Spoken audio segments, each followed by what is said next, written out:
രാവിലെ പഠിച്ചത് പൗലൂസിന്റെ സ്വഭാവ ഗുണവിശേഷങ്ങളെയാണ്. അതിനകത്ത് 2-3 പോയിന്റുകൂടെ പറയാനുണ്ട്. അതുകൂടെ പറഞ്ഞിട്ട് ഞാൻ ഒരു പുതിയ വിഷയത്തിലേക്ക് പ്രവേശിക്കുവാൻ ആഗ്രഹിക്കുന്നു. ഇന്നലെ ഒക്കെ പറഞ്ഞത് ഞാൻ നിങ്ങളെല്ലാവരും ഓർക്കുന്നുണ്ടെന്ന് വിശ്വസിക്കുന്നു.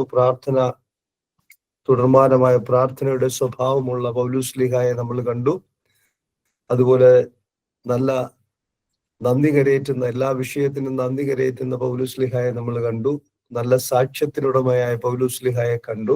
ലക്ഷ്യത്തോടെ പ്രവർത്തിക്കുന്നവൻ, കഷ്ടം സഹിക്കുന്നവൻ, വലിയ പോരാട്ടത്തോടെ സുവിശേഷം അറിയിക്കുന്നവൻ എന്നീ പദങ്ങളൊക്കെ നമുക്ക് അതിൽ നിന്ന് കാണാനിടയായി തീർന്നു. ഞാനൊരു 4 കാര്യം കൂടെ അതിനോട് ബന്ധപ്പെട്ട് തെസ്സലോനിക്ക ലേഖനത്തിൽ നിന്ന് ഓർപ്പിച്ചിട്ട് വേറൊരു വിഷയത്തിലേക്ക്, അടുത്ത ഭാഗത്തേക്ക് കടന്നു പോകാൻ ആഗ്രഹിക്കുകയാണ്.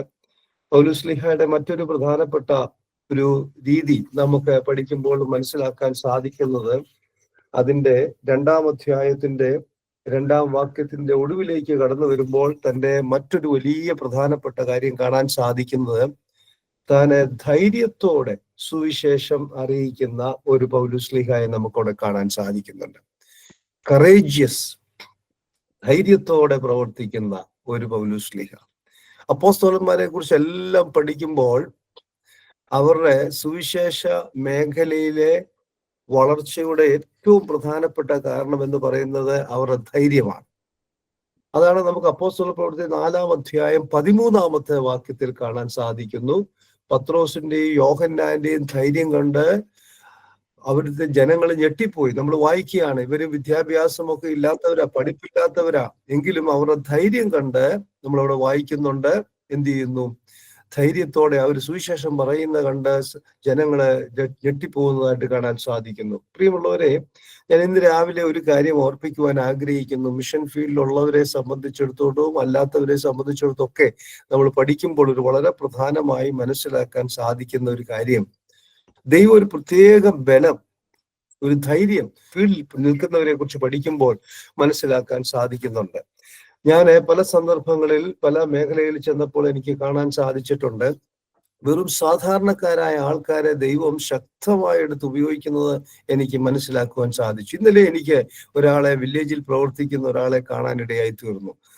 ഒരു വിദ്യാഭ്യാസവുമില്ല, എന്നാല് 10,000 2,000 പേര് അവരുടെ സഭകളിൽ ദൈവത്തെ ആരാധിപ്പാനായിട്ട് കടന്നു വരുന്നു. എനിക്ക് മനസ്സിലാക്കാൻ സാധിച്ചത്, ഈ ധൈര്യം എവിടുന്നാ കിട്ടുന്നത്?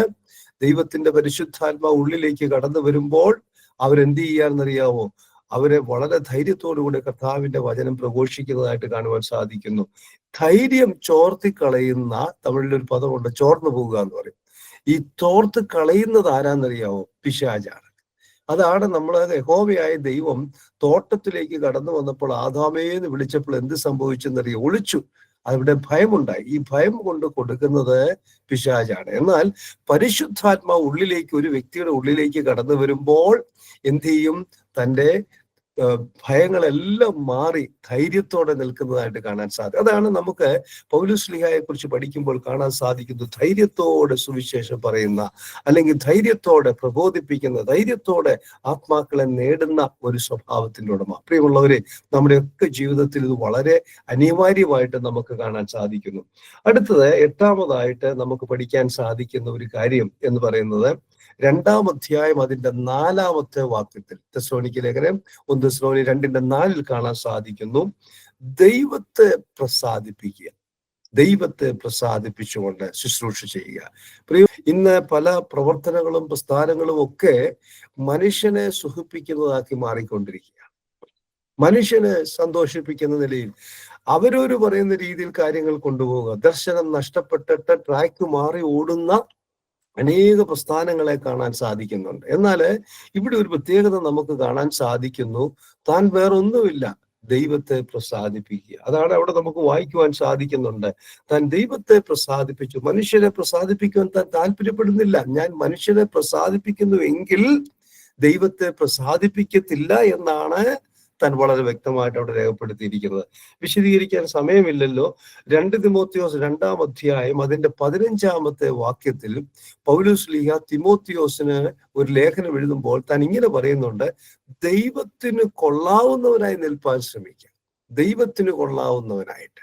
ദൈവം നമ്മുടെ ശുശ്രൂഷയെ നോക്കിക്കൊണ്ട് എന്ത് ചെയ്യണം? സന്തോഷിക്കണം. വെൽ ഡൺ, വെരി ഗുഡ് എന്ന് ദൈവം പറയണം. അല്ലെങ്കിൽ എന്താ സംഭവിക്കുന്നത്?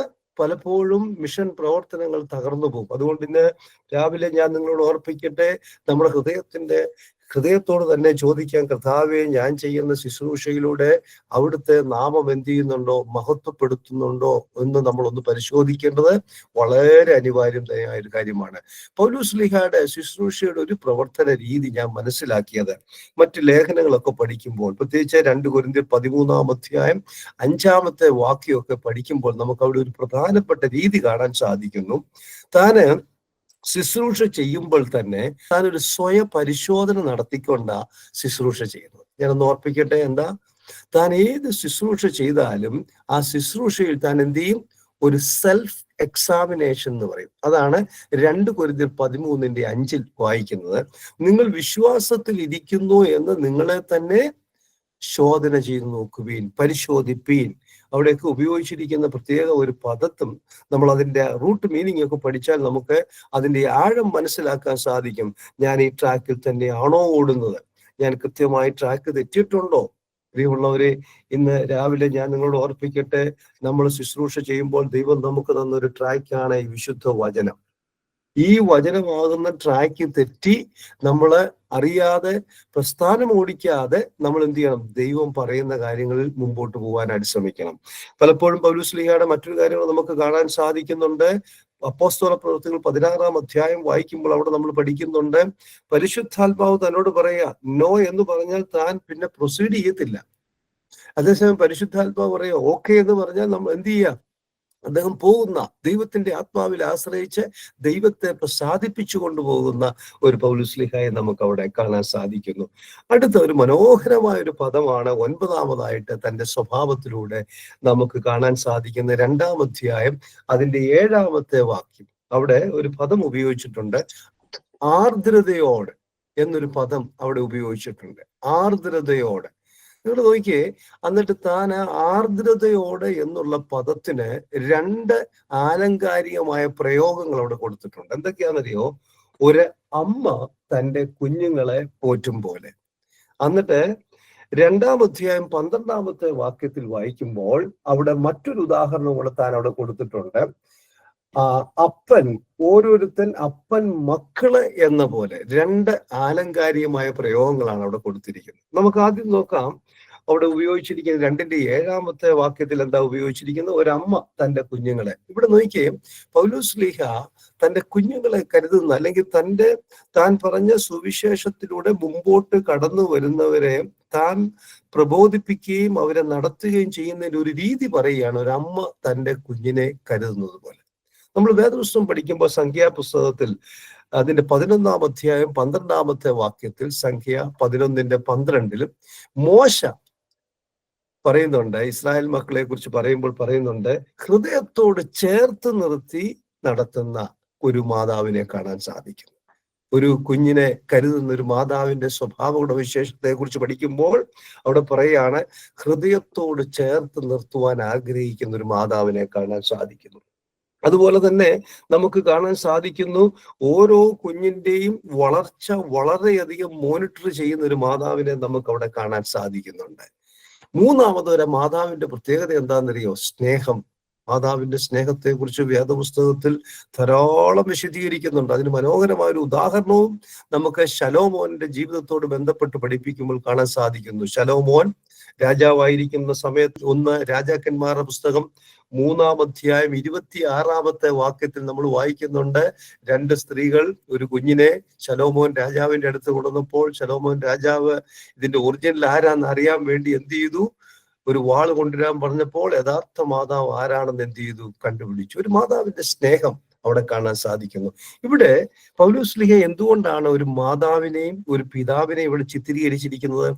താൻ സുവിശേഷത്തിലൂടെ മുമ്പോട്ട് കൊണ്ടുവരുന്നവരെ കരുതുന്ന ആ രീതിയാണ് നമുക്ക് അവിടെ പഠിക്കാൻ സാധിക്കുന്നത്. നോക്കിയേ, താൻ എത്ര ആത്മാർത്ഥമായിട്ടാണ് ഓരോരുത്തരെയും ക്രിസ്തുവിലേക്ക് കടന്നു വരുന്നവരെ നയിക്കുന്നത്, അല്ലെങ്കിൽ ആ ശിഷ്യത്വത്തിന്റെ യഥാർത്ഥ ഡിസൈപ്പിൾഷിപ്പിന്റെ ഒരു പ്രോസസ്സ് നമുക്ക് ഇവിടെ കാണാൻ സാധിക്കുന്നു. മിഷണറിമാരായിട്ട് ഫീൽഡിൽ നിന്ന് ജോയിൻ ചെയ്തിരിക്കുന്ന പ്രിയ സഹോദരി സഹോദരന്മാരെ, ഞാൻ നിങ്ങളോട് ഓർപ്പിക്കട്ടെ, കർത്താവായ യേശു ക്രിസ്തുവിനെ സ്വീകരിച്ച് മുമ്പോട്ട് കടന്നു വരുന്നവരോടുള്ള സ്നേഹം, അല്ലെങ്കിൽ അവരെ നമ്മൾ സ്നേഹിക്കുന്നതിന്റെ മനോഹരമായ ഒരു ചിത്രം ഇവിടെ കൊടുത്തിട്ടുണ്ട്. ഇനി അതിന്റെ 12-ാമത്തെ വാക്യത്തിലേക്ക് കടന്നു വരുമ്പോൾ ഒരു പിതാവിനെ കുറിച്ച് അവിടെ കൊടുത്തിട്ടുണ്ട്. 2:12 കാണാൻ സാധിക്കുന്നു, അപ്പൻ മക്കളെ എന്ന പോലെ. ഈ യഹൂദന്മാരെ സംബന്ധിച്ചിടത്തോളം പൗലൂസ് അത് മനസ്സിൽ വെച്ചുകൊണ്ടാണ് പറയുന്നത്, അവിടുത്തെ പിതാവിന് 3-4 ഗുണവിശേഷങ്ങൾ അവർ കാണിക്കും. ഒന്ന്, ആ പിതാവിന്റെ പ്രത്യേകത എന്താണെന്ന് വെച്ചാൽ ഹീസ് ആൻ ഹാർഡ് വർക്കർ. ഒരു പിതാവിന്റെ പ്രത്യേകതയാണ്, വളരെ കഠിനാധ്വാനിയാണ് ഒരു യഹൂദനായ ഒരു പിതാവിനെ സംബന്ധിച്ചിടത്തോളം. കാരണം അവരുടെ ബ്ലഡിൽ തന്നെ ഹാർഡ് വർക്ക് എന്നൊരു കാര്യം അവരുടെ DNA-യിലുണ്ട്. അന്നേരം അതിനകത്ത് ഒരു വലിയ പ്രത്യേകതയായിട്ട് കാണുവാൻ സാധിക്കുന്നു ഹാർഡ് വർക്ക്. അന്നേരം പൗലൂസിനെ സംബന്ധിച്ചിടത്തോളം ഈ ഹാർഡ് വർക്ക് അല്ലെങ്കിൽ കഠിനാധ്വാനം എന്നുള്ളത് മനോഹരമായി അവിടെ ചിത്രീകരിച്ചിട്ടുണ്ട്. എവിടെയാണ് നമ്മളവിടെ വായിക്കുന്നുണ്ട്, 2:9 രാവും പകലും വേല ചെയ്തുകൊണ്ട്. നിങ്ങൾ ഏതെങ്കിലും ചരിത്ര പുസ്തകങ്ങളിൽ നിങ്ങൾക്കത് വായിക്കാൻ പറ്റുന്നെങ്കിൽ നിങ്ങളൊന്ന് വായിക്കണം. അതായത് പകൽ മുഴുവൻ, ചില സന്ദർഭങ്ങളിൽ ടെന്റ് മേക്കിംഗ്, രാത്രി മുഴുവൻ തിരുവഴുത്തിനെ ആസ്പദമാക്കിയുള്ള ശുശ്രൂഷ, ഒരു വിശ്രമവുമില്ലാതെ കർത്താവിന്റെ വേല ചെയ്യുന്ന ഒരു പൗലോസ്ലീഹായെ നമുക്ക് അവിടെ കാണുവാൻ സാധിക്കുന്നു. ഒരു പിതാവിനെ സംബന്ധിച്ചിടത്തോളം ഹാർഡ് വർക്കിങ്. 2, ഒരു യഹൂദനായിരിക്കുന്ന പിതാവിനെ സംബന്ധിച്ചിടത്തോളം അവന്റെ ഉണ്ടായിരിക്കേണ്ട മറ്റൊരു യോഗ്യതയാണ് തന്റെ നടപ്പ് വളരെ കൃത്യമായിരിക്കണം. ഹിസ് വാക്ക് വളരെ പ്രധാനപ്പെട്ടതാണ്. ഒരു ദൈവ പൈതലിനെ സംബന്ധിച്ചിടത്തോളം, എന്താണ്, ഒരു മിഷൻ മേഖലയിൽ നിൽക്കുന്നവരെ സംബന്ധിച്ചിടത്തോളം സാക്ഷ്യം വളരെ വളരെ പ്രധാനപ്പെട്ട ഒരു കാര്യമാണ്. 3, ഒരു പിതാവിനെ സംബന്ധിച്ചിടത്തോളം വാക്കുകൾ വളരെ പ്രധാനപ്പെട്ടതാണ്. താൻ മക്കളുടെ മുമ്പിൽ ഉപയോഗിക്കുന്ന പദങ്ങള്, തൻ്റെ ഭാര്യയുടെ മുമ്പിൽ ഉപയോഗിക്കുന്ന പദങ്ങള്. 4, ഒരു പിതാവിനെ സംബന്ധിച്ചിടത്തോളം മറ്റൊരു കാര്യം ഇവിടെ കാണാൻ സാധിക്കുന്നുണ്ട്, ഉത്തരവാദിത്തങ്ങൾ ഒരു പ്രായം കഴിയുമ്പോൾ കുഞ്ഞുങ്ങളിലേക്ക് കൈമാറ്റം ചെയ്യപ്പെടും. ഇത് പ്രിയമുള്ളവരെ വളരെ പ്രധാനപ്പെട്ട ഒരു ഡിസൈപ്പിൾഷിപ്പിന്റെ ഒരു പ്രിൻസിപ്പിളായിട്ട് കാണിക്കുകയാണ്. എന്താന്ന് വെച്ചാല്, നമ്മള് ക്രിസ്തുവിലേക്ക് നേടി വരുന്ന ആത്മാക്കളെ നമ്മൾ അവരെ യഥാർത്ഥ ശിഷ്യത്വം പഠിപ്പിക്കണം. അവരിൽ ഇൻവെസ്റ്റ് ചെയ്തിട്ട് അവരിലൂടെ മറ്റുള്ളവരെ ക്രിസ്തുവിലേക്ക് നേടാനായിട്ട് നമ്മൾ പഠിക്കണം. പ്രത്യേകിച്ച് നോർത്ത് ഇന്ത്യയിലൊക്കെ ഉള്ളവർക്കറിയാം, ഒരു വളരെ ശക്തമായി മനസ്സിലാക്കിയിരിക്കുന്ന ഒരു കാര്യമാണ്, പ്രത്യേകിച്ച് ഒരു കമ്മ്യൂണിറ്റിയിൽ നിന്ന് കടന്നു വരുന്നവരെ ആ കമ്മ്യൂണിറ്റിയിലുള്ള ആൾക്കാരെ കൊണ്ട് മാത്രമേ നമുക്ക് റീച്ച് ഔട്ട് ചെയ്യാൻ പറ്റത്തുള്ളൂ. വെളിയിൽ നിന്ന് ആര് ചെന്നാലും പറ്റത്തില്ല. ഇവിടെ പൗലൂസിന്റെ വളരെ പ്രധാനപ്പെട്ട ഒരു സ്വഭാവത്തെ കാണാൻ സാധിക്കുന്നു, ആർദ്രത. ഒരു മാതാവിനെ പോലെയും ഒരു പിതാവിനെ പോലെയും നിന്നുകൊണ്ട് ആത്മാക്കളെ നേടുകയും അവരെ വചനത്തിൽ ഉറപ്പിക്കുകയും ചെയ്യുന്ന പൗലോസ്ലീഹയെ കാണാൻ സാധിക്കുന്നു. ഒടുവിൽ ഒരു കാര്യം കൂടെ പറഞ്ഞ് ആ ഭാഗത്തെ ഞാൻ അവസാനിപ്പിക്കട്ടെ. 10-ാമതായിട്ട് കാണാൻ സാധിക്കുന്നു, പ്രാണന് വില കൊടുക്കാതെ. 2-ാം അധ്യായം 8-ാമത്തെ വാക്യം. തന്റെ ജീവിതത്തിൽ ഒറ്റ ലക്ഷ്യം മാത്രം, തന്റെ ജീവൻ നഷ്ടപ്പെട്ടാലും എൻ്റെ ക്രിസ്തുവിന് വേണ്ടി എനിക്ക് ഓടണം. അതുകൊണ്ടാണ് താൻ കാരാഗ്രഹത്തിൽ കിടക്കുമ്പോൾ ഫിലിപ്പി ലേഖനത്തിൽ ഇങ്ങനെ ഒരു പദം ഉപയോഗിക്കുന്നുണ്ട്, ഞാൻ തീർച്ചയായിട്ടും എൻ്റെ കർത്താവിന് വേണ്ടി ഓടും. ഞാൻ ഇറങ്ങി വന്നാൽ തീർച്ചയായിട്ടും ഞാൻ എന്ത് ചെയ്യും, ഈ കർത്താവിന് വേണ്ടി ഓടും എന്ന് പറഞ്ഞ് തൻ്റെ ജീവന് വലിയ പ്രാധാന്യം കൊടുക്കാതെ. കാരണം തൻ്റെ ജീവന് താൻ പ്രാധാന്യം കൊടുക്കാത്തതിന്റെ ഒരു പ്രധാനപ്പെട്ട കാരണം എന്താ, തനിക്ക് വേണ്ടി ഒരാൾ വലിയ ജീവൻ കൊടുത്തു. പ്രിയമുള്ളവരെ, യേശു ക്രിസ്തു നമുക്ക് വേണ്ടി ചെയ്തത് നമ്മൾ ഓർക്കുമ്പോൾ നമുക്ക് സ്വസ്ഥമായിരിക്കുവാൻ സാധിക്കത്തില്ല. ഇന്ന് രാവിലെ ഈ സ്വഭാവ ഗുണവിശേഷങ്ങൾ നമ്മുടെ ജീവിതത്തിൽ ഒരു മാതൃകയായി തീരട്ടെ എന്ന് ഞാൻ ഓർപ്പിച്ചുകൊണ്ട് നമുക്ക് തെസ്സലോനിക്ക സഭയിലെ വിശ്വാസികളെ കുറിച്ച് ചില കാര്യങ്ങൾ നമുക്ക് ഈ ലേഖനത്തിൽ നിന്ന് പഠിക്കാം. അടുത്ത ഹെഡിങ് ആയിട്ട് നിങ്ങൾക്ക് എഴുതിയെടുക്കാം, തെസ്സലോനിക്ക സഭയിലെ വിശ്വാസികളുടെ സ്വഭാവ ഗുണവിശേഷങ്ങൾ. നമുക്ക് അവിടെ പഠിക്കാൻ സാധിക്കുന്ന ഒരു കാര്യം, അതിന്റെ 1-ാം അധ്യായം 10-ാമത്തെ വാക്യം നമുക്ക് ഒന്ന് വായിക്കാം. 1 തെസ്സലോനി 1-ാം അധ്യായം അതിന്റെ 10-ാമത്തെ വാക്യത്തിന്റെ ഒടുവിലേക്ക് കടന്നു വരുമ്പോൾ അവിടെ ഒരു പദം ഇങ്ങനെ കൊടുത്തിട്ടുണ്ട്, നിങ്ങൾ വിഗ്രഹങ്ങളെ വിട്ട് ദൈവത്തിങ്കിലേക്ക് എങ്ങനെ തിരിഞ്ഞു വന്നു. അവിടെ ഒരു പദം ശ്രദ്ധിച്ചു കേട്ടോ, തിരിഞ്ഞു വന്നു.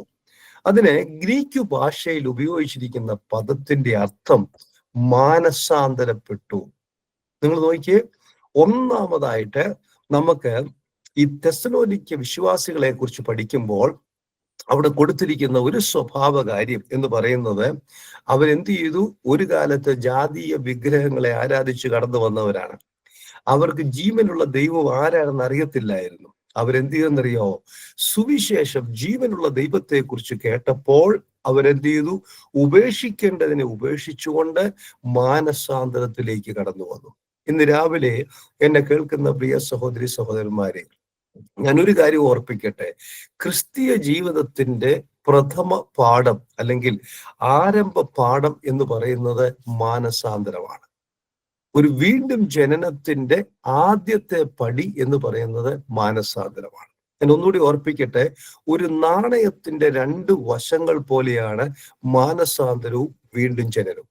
അത് കൃത്യമായിട്ട് ക്രിസ്ത്യൻ ലൈഫ് തുടങ്ങുന്നവർ മനസ്സിലാക്കിയിരിക്കണം. ഞാൻ ഒന്നുകൂടി ഓർപ്പിക്കാം, ഒരു നാണയത്തിന്റെ രണ്ട് വശങ്ങൾ പോലെയാണ് മാനസാന്തരവും വീണ്ടും ജനനവും.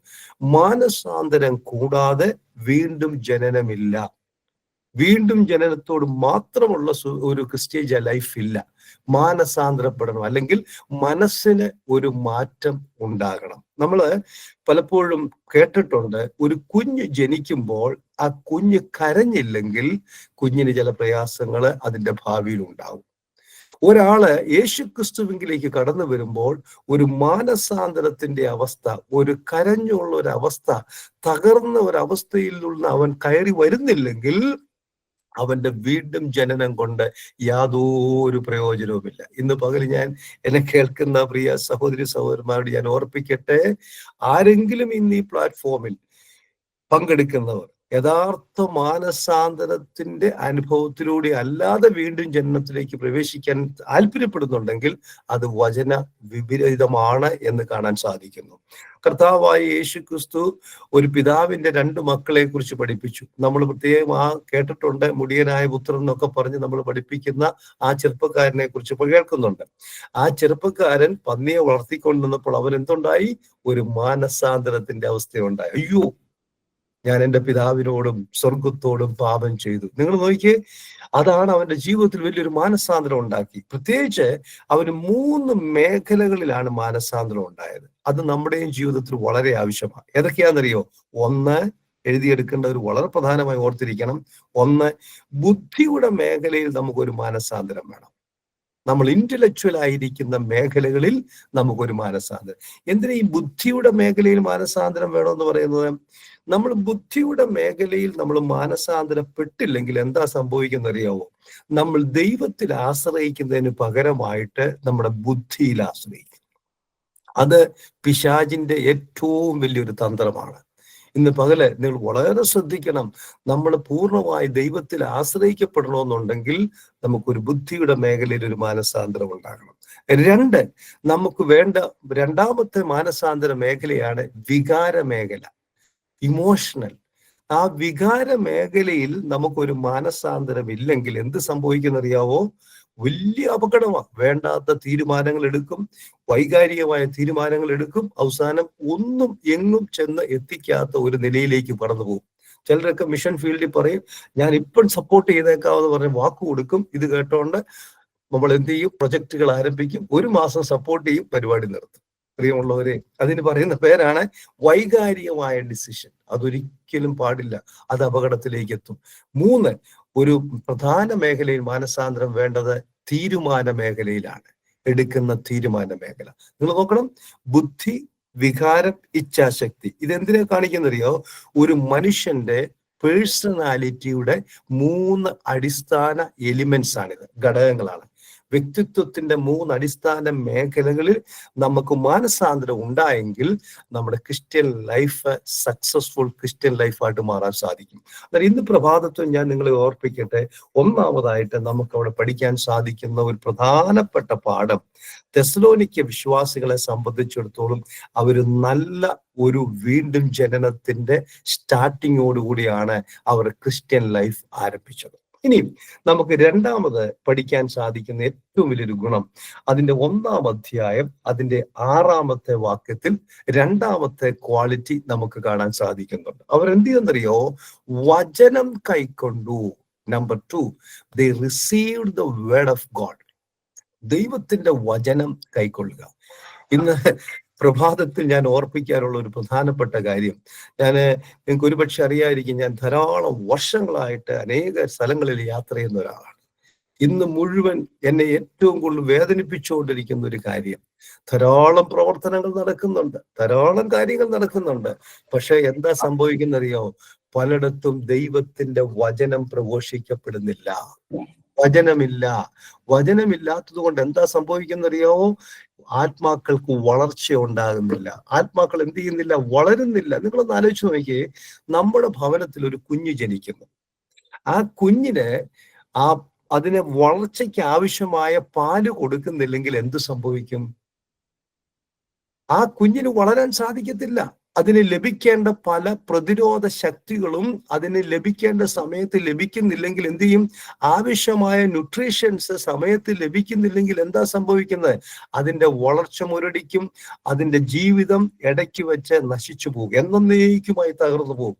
മിഷൻ ഫീൽഡിലുള്ളവരോടും മിഷൻ ഫീൽഡിൽ പോകുന്നവരോടും ഞാൻ ഇന്ന് രാവിലെ ഓർപ്പിക്കട്ടെ, നിങ്ങൾ പോകുമ്പോൾ അവിടെ ചെന്ന് പാട്ടുപാടി ആരാധിച്ച് മടങ്ങിപ്പോരുക മാത്രം ചെയ്യാതെ നിങ്ങൾ ചെയ്യേണ്ടത് എന്താണെന്നറിയാവോ? ദൈവവചനം പഠിപ്പിക്കണം. ദൈവവചനത്താൽ അവരെ ഉറപ്പിക്കണം. ഞങ്ങള് ഈ ട്രെയിനിങ് പ്രോഗ്രാം തുടങ്ങിയിരിക്കുന്നതിന്റെ കാര്യം തന്നെ അതുകൊണ്ടാണ്. അനേകരെ വചനത്തിൽ ഉറപ്പിക്കണം.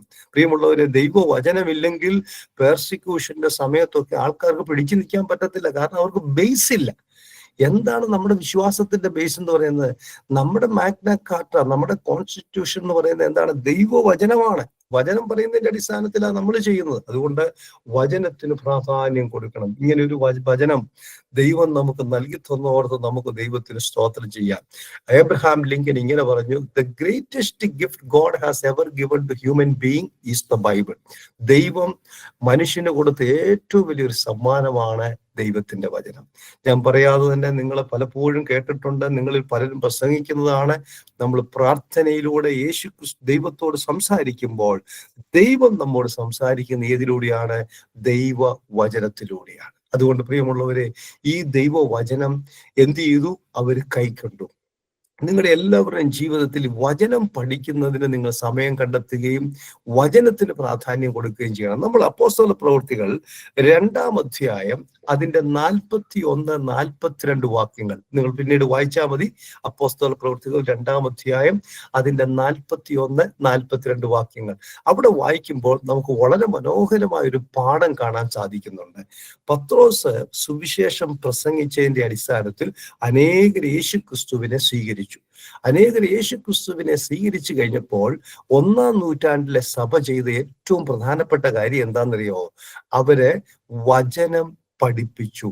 അതാണ് ഏറ്റവും അവിടെ അതിന് പദം ഉപയോഗിച്ചിരിക്കുന്നത് അപ്പോസ്തോലന്മാരുടെ ഉപദേശം കേട്ടു എന്ന് അവിടെ കൊടുത്തിരിക്കുന്നത്. എന്താണ് അപ്പോസ്തോലന്മാരുടെ ഉപദേശം എന്ന് പറഞ്ഞാൽ? The teachings of apostles. Teachings എന്ന് പറഞ്ഞാൽ അപ്പോസ്തോലന്മാർ പഠിപ്പിച്ചു, അവരെ ഉറപ്പിച്ചു. പ്രിയമുള്ളവരെ, ആ ഉറപ്പിയില്ലെങ്കിൽ എന്താ സംഭവിക്കുന്നറിയാവോ? പീഡനം വരുമ്പോൾ ആൾക്കാരെ ഇട്ടിട്ട് പോകും. അതുകൊണ്ട് പ്രിയമുള്ള ഈ ദിവസങ്ങളിൽ നമ്മൾ ദൈവവചനം പഠിക്കണം. നമ്മൾ ദൈവവചനം പഠിച്ച് നമ്മൾ മറ്റുള്ളവരെ പഠിപ്പിക്കുവാനായിട്ട് ശ്രമിക്കണം. ഇനി നിങ്ങൾക്ക് മറ്റൊരു കാര്യം കൂടെ ഇവിടെ കാണാൻ സാധിക്കുന്നുണ്ട്. 3-ാമത്തെ പോയിന്റ് ആയിട്ട് അതിന്റെ 1-ാം അധ്യായം 2-ാമത്തെ വാക്യത്തിൽ തന്നെ മറ്റൊരു വളരെ പ്രധാനപ്പെട്ട കാര്യം കാണാൻ സാധിക്കുന്നു. വിശ്വാസത്തിന്റെ വേല. പ്രിയമുള്ളവരെ, വളരെ പ്രധാനമായി അറിഞ്ഞിരിക്കേണ്ട ഒരു പദമാണ് വിശ്വാസത്തിന്റെ വേല. എന്താ വിശ്വാസത്തിന്റെ വേല?